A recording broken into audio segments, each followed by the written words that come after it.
अज्ञान का जो थपेड़ा पड़ रहा है, ये थपेड़ा से हम बच सकते हैं। देखो, ये तो लाइट है, जाती आती रहती है, लेकिन अपनी लाइट बराबर बनी रहे। अपनी जो लाइट काम करेगी वो ये लाइट नहीं काम करेगी।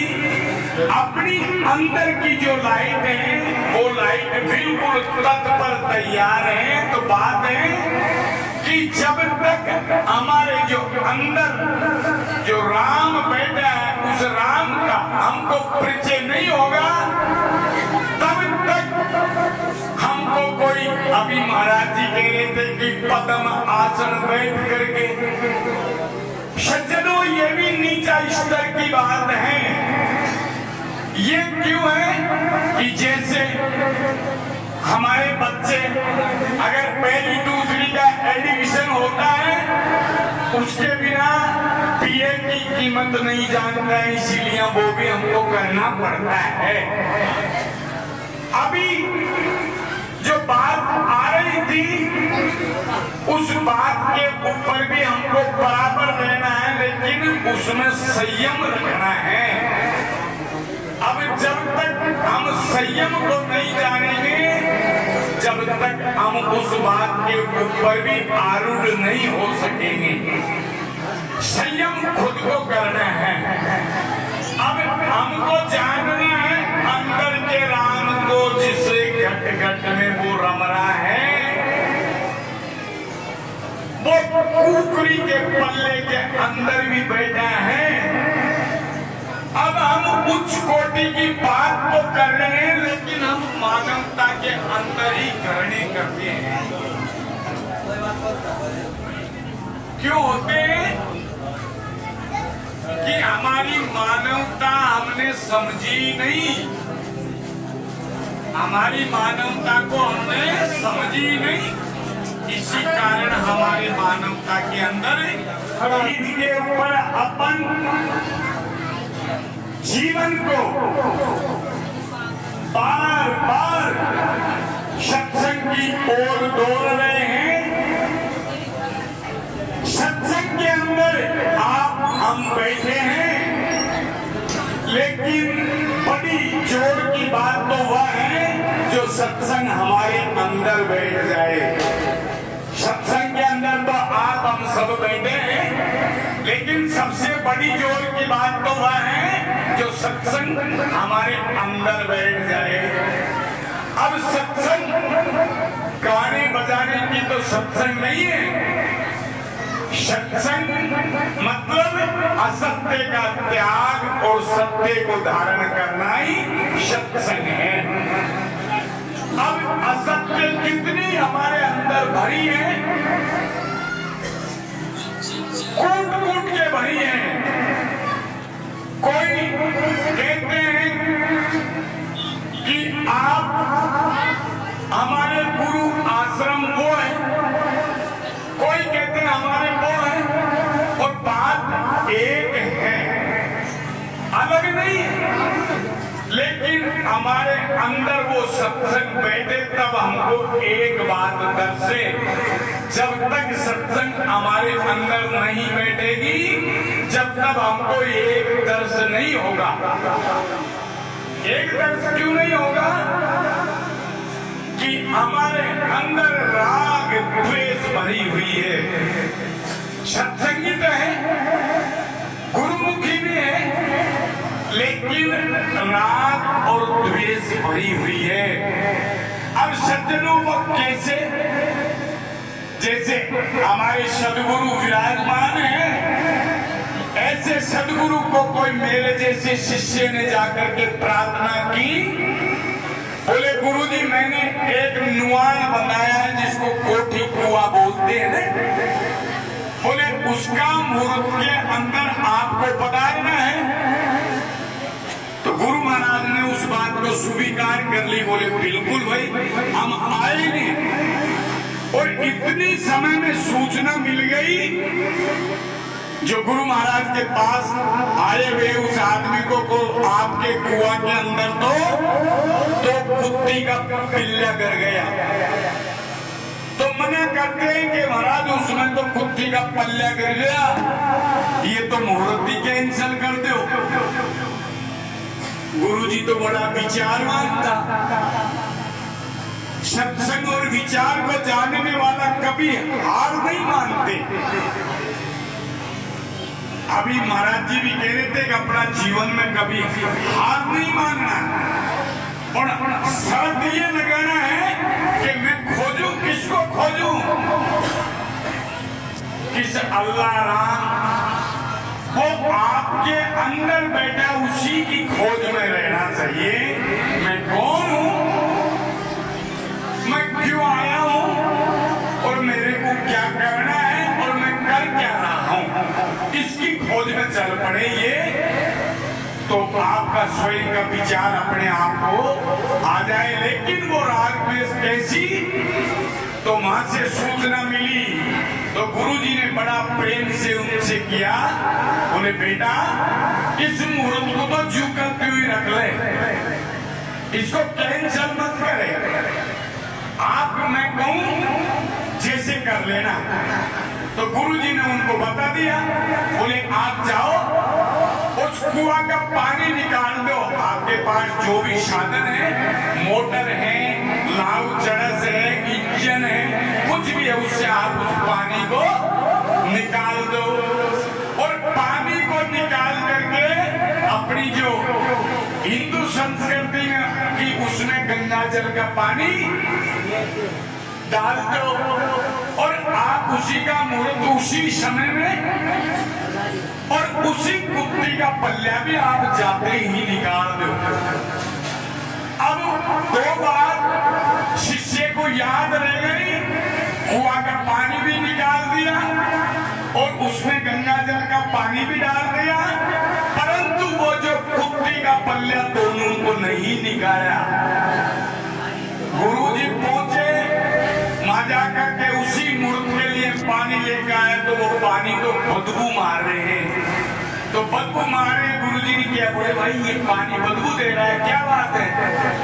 बोले महाराज जो आपने किया वो काम हमने कर दिया, लेकिन ये पानी तो बदबू ना जाने क्यों दे रहा है। तो गुरुजी तो बड़ा शील है, सरल स्वभाव है, बोले गुरुजी ने किया, बोले बेटा मैंने किया जो काम तीनों ही कर दिया।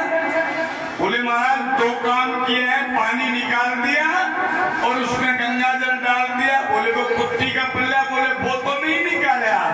तो बोले भाई वो ही तो बदबू देते हैं। तो ये हमारे राग और द्वेष 2 कुत्ती के पल्ले हैं। अब सज्जनों ये राग द्वेष नहीं मिटेंगे तो गुरु के पास कितने भी रहो कुछ होने वाला नहीं है। मैं एक भजन सुना करके और मैं मेहरबानी को विराम दूंगा। तो एक भजन में बताया है, अजी तीरथ बट क्या ना मिले और ना मूरत के माई, अजी अपने आप में देख ले भाई और दूसरों नाई, आप भुलायो आप में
मुक्ति तपस्या से माने शरीर को सुखा लिया चोखा।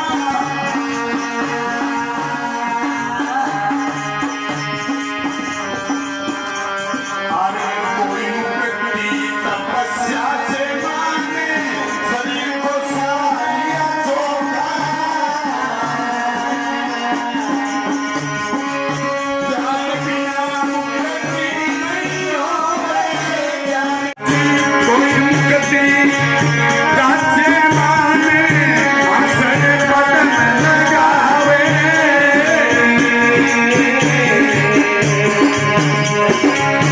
कोई मुक्ति तपस्या से माने आसन बदन लगावे।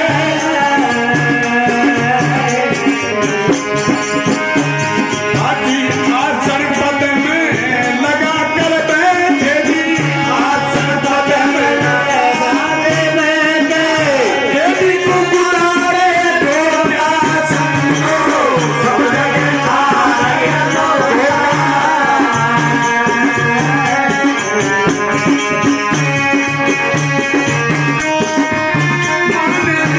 कोई मुक्ति जाते माने खुदा को ये दिखे धोखा। सब जगह आए धोखा।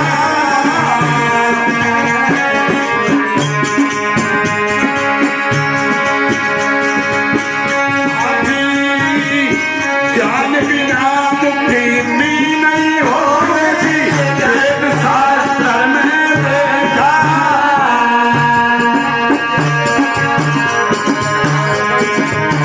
कोई मुक्ति जाते माने जी वेद शास्त्र में देखा जी। अरे ज्ञानानंद शरण सतगुरु की। ज्ञानानंद शरण सतगुरु की। धोखा बिना अधोखा समझो सब जगह आए धोखा।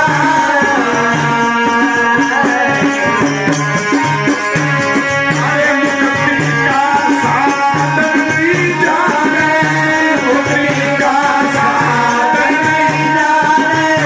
देखे चोखा चोखा समझो सब जगह आए धोखा।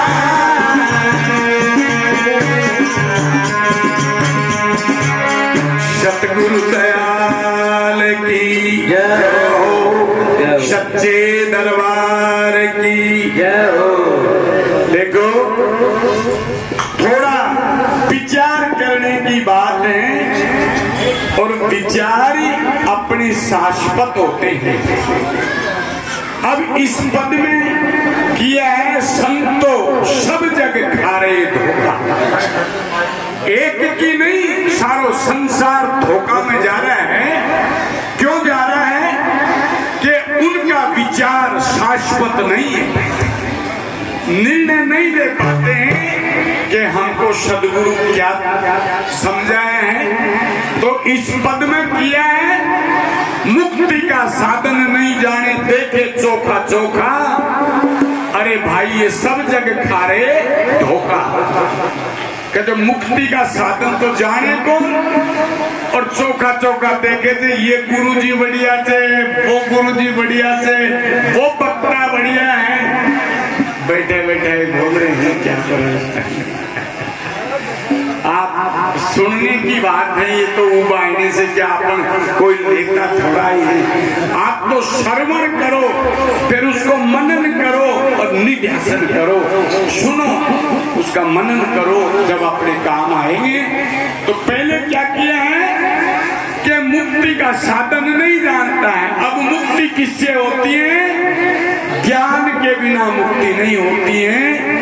अब ज्ञान अब और ज्ञान सब ज्ञानड़ी ब्रह्म ज्ञान सो ही ज्ञान। जैसे गोला तोप का ढाई करे मैदान। जैसे तोप चलती है तो मकान दीवार भी तोड़ देते हैं। तो वो आत्म जिस ज्ञान के लिए अगर तत्पर खड़ा हो जाए तो ये विषय वासना विकार हेमता ममता सब एक साइड हो जाती है। लेकिन कब होती है? तब आत्मज्ञान होता है तब। अब यहाँ किया है कोई मुक्ति प्राणायाम से माने, जैसे कोई संत ने कह दिया तू तो श्वास को खींच और आसन पदम लगा के बैठ, अरे ये तो देही को सताना है, इससे आपकी मुक्ति नहीं होगी। तो किया है कोई मुक्ति किससे माने कि तू प्राणायाम कर, श्वास को खींच करके और छोड़। अभी महाराज कह रहे थे कि ओम सोम में ही है कैसे, लेकिन ये भी घातक की है कि हमारे जब तक हमको बोध नहीं होता है वहां तक का हमको रास्ता पकड़ना पड़ता है, बाकी ये भी हमको मुक्त नहीं करवाते। किया है कोई मुक्ति प्राणायाम से माने, श्वास को नीचा खींचा और आसन पदम लगा के बैठे और एडी को खुदा के ठोका। संत महापुरुष भी जा रहे हैं धोखा में, अरे हमारा गृहस्थीन की तो नहीं, संत भी जा रहे हैं, वो भी आसन लगाते बैठते हैं और एडी को खुदा के लगाते हैं, श्वास को रोकते, ये भी मिथ्या बात है। क्यों है कि वो आत्मज्ञान का लक्ष्य नहीं है। तो कोई मुक्ति प्राणायाम से माने, श्वास को नीचा खींचा और आसन पदम लगा के बैठे, एडी को खुदा के ठोका, अरे संतो ये सब जग, अरे धोखा की बात। दूसरी बात की है कोई मुक्ति कर्म कांड से माने। अब हमको हमारे जो ब्राह्मण लोग थे हमारे बीच में भी बैठे हैं, कोई दिक्कत नहीं है, सच्ची बात के अंदर वो हवन कराएंगे और उसको जाकर के कर्म कांड में नुमा देंगे, तुम ये कर्म कांड करते रहो।